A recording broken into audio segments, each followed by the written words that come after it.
blowing the whistle on everybody.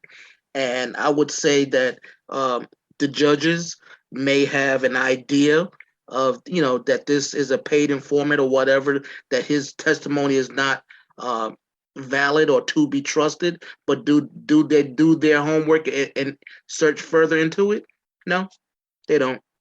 They don't. Especially when it comes to what's in front of them. Period. Zip. Yeah, so one of the things that I found interesting was um, you find out somebody's innocent and they've been put away for a while, and you go through the appeal process, but the rules in the appeal system don't allow you to introduce the new evidence, even though everybody, including the prosecutors, know the person is innocent. They can't pry him out of prison. Mm-hmm.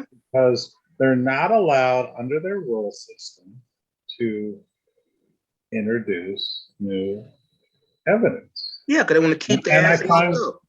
And I find that flabbergasted, that you can't say, oh, we found the real truth, let's fix it, and leave that person there. And then and on top of it, the person who really did it is out there doing whatever. But that person and their family and everything has been ruined. And like Calvin said, of the case where somebody stayed in years and years afterward as they went through, even though 8 years before they knew that they were innocent. I just find that inconceivable that our system is designed that.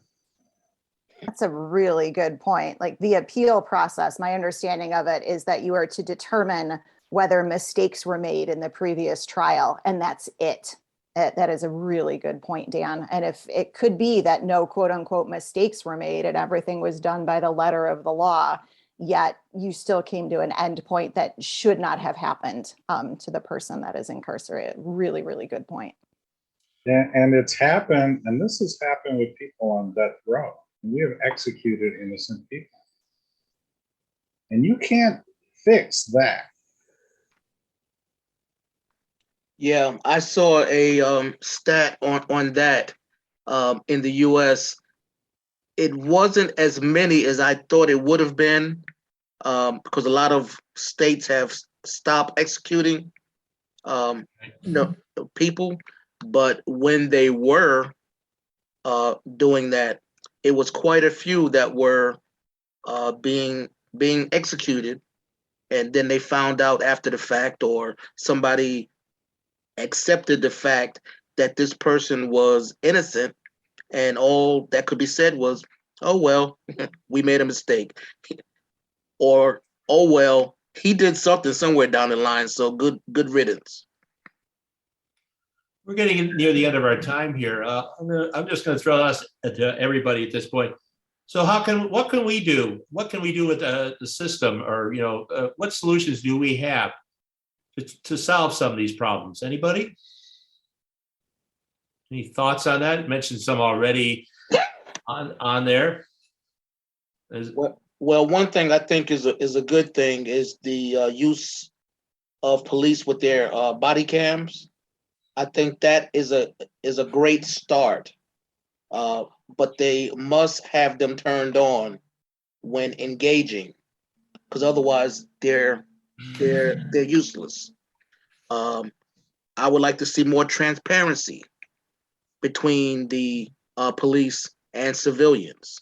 I would like to see more organizations like the Innocence Project get some funding so that they can do the good work that they're doing, and for cops that are found to be rotten or judges that's found to be rotten, I'd like to see them get the full extent of the law stuck up there, right up there, so that they can experience what it feels like to be incarcerated unjustly.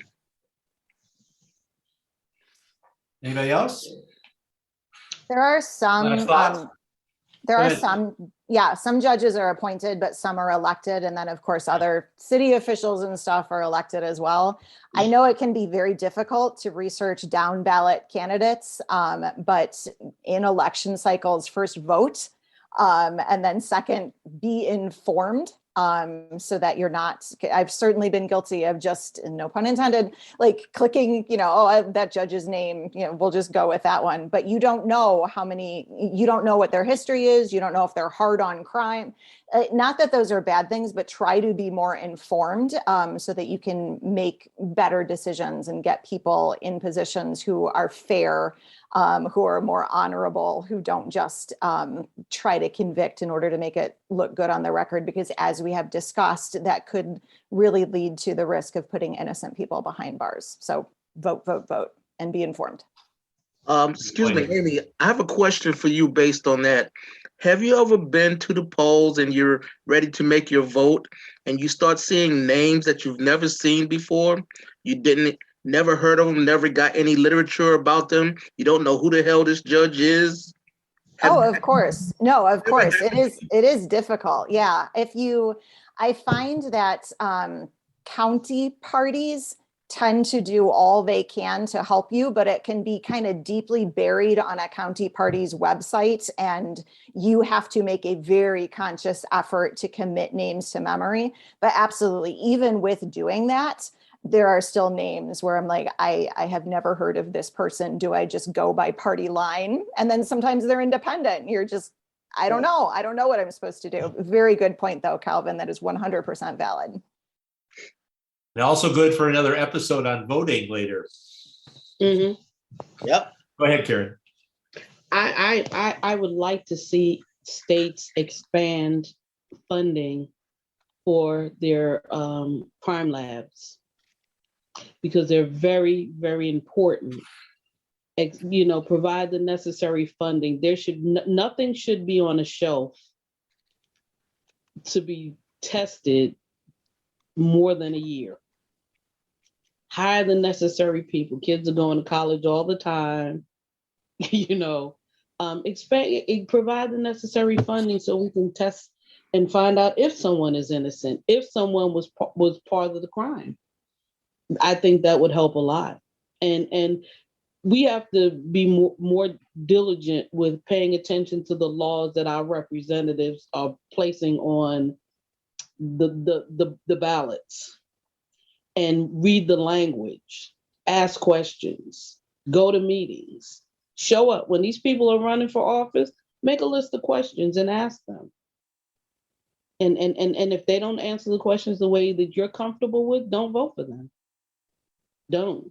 I mean, I work for an elected official, and when it was time to run, he had this wonderful portfolio platform. This is what he's done, this, but I knew other things that he did also. So.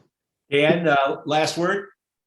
Yeah, I mean, we obviously have to be more diligent. We have to work to make this system less racist. We have to reform our appeal process to allow entry of when we find new evidence. And we have to hold accountable those who have the power. And it's always a balance of power. They have all the resources and power over the person who is being convicted. They have to be held accountable and they have to be punished. Well, I'm going to go back to Calvin one more time because I want to be real nice to him, so he lets me be a moderator some other day here. So I'm going to let you have the last word, sir. Any last thoughts? Well, I thought Dan had the last word, but I was okay. Well, I mean, nice here. But I will say this. The system needs a complete overhaul. And it's just like so many other things in our society that needs an overhaul. I don't think it's going to happen. But in the meantime, as Amy said, people need to be more diligent, do their homework. As Karen said, they need to show up, use your voices that you have, and get a little flashlight. And whenever there's a darkness, try to shine your flashlight in that darkness. Because where there is light, there can be no darkness. That's the final word. That is the final word. So again, thank you, Amy. Thank you, Karen. Thank you, Dan. And last but not least, thank you, Calvin. And thank you for all of you out there to listening to us on Diverse Talking Heads. Next time around, Calvin will be where I'm sitting right now, and we will move forward. Thank you, everybody. Take care now.